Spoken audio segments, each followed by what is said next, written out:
Ayan, lumalabas na ang katas ng talbos ng kamuting kahoy. Ayan. First time niya po magganyan. Sa talang ng buhay niya sa edad niyang 38.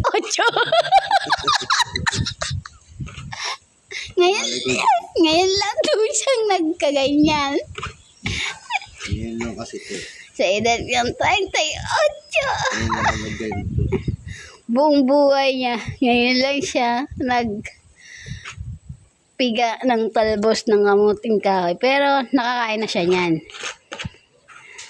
Ilang beses ka na ba? Maraming beses ka na nakakain yan sa akin now. Hindi, tatay pala.